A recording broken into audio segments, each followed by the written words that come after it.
ದಲಿತರ ಬಗ್ಗೆ ಮತ್ತೆ ಒಕ್ಕಲಿಗರ ಬಗ್ಗೆ ಎಲ್ಲ ಮಾತಾಡಿದ್ದಾರೆ ಆಡಿಯೋದಲ್ಲಿ ಶಾಸಕರು. ಈ ರೀತಿ ಒಬ್ಬರು ಜನಪ್ರತಿನಿಧಿಗಳು ಈ ರೀತಿ ಮಾತಾಡೋದು ಎಷ್ಟು ಮಟ್ಟಿಗೆ ಸರಿನೋ ತಪ್ಪು ಮಾತಾಡೋದಕ್ಕೆ? ಅದಕ್ಕೆ ಇವರೆಲ್ಲ ಮಾತಾಡಬೇಕು. ಆ ಸಮುದಾಯದ ಮುಖ್ಯಸ್ಥರು, ಸ್ವಾಮೀಜಿಗಳು, ಹಿರಿಯರು, ಬೇರೆ ಬೇರೆ ನಾಗರಿಕರು ಎಲ್ಲರೂ ಮಾತಾಡಬೇಕು. ಇದ್ರ ಬಗ್ಗೆ ಏನು ಅಭಿಪ್ರಾಯ, ಒಳ್ಳೆಯದು ಕೆಟ್ಟದ್ದು, ಅವರೆಲ್ಲ ಮಾರ್ಗದರ್ಶನ ಕೊಡಬೇಕು. ಸರಿ ಅಂದರೆ ಸರಿ ಅಂತ ಒಪ್ಕೋಬೇಕು, ಸರಿ ಇಲ್ಲ ಅಂದರೆ ಸರಿ ಇಲ್ಲ ಅಂತ ಇಷ್ಟೇ.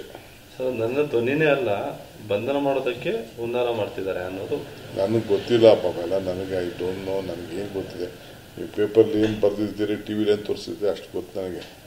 ಇನ್ನು ನಾನು ಮಾಹಿತಿ ತಿಳ್ಕೊಂಡು ನಾನು ಮಾತಾಡ್ತೀನಿ. ನಾನು ಊರಲ್ಲಿ ಇರಲಿಲ್ಲ.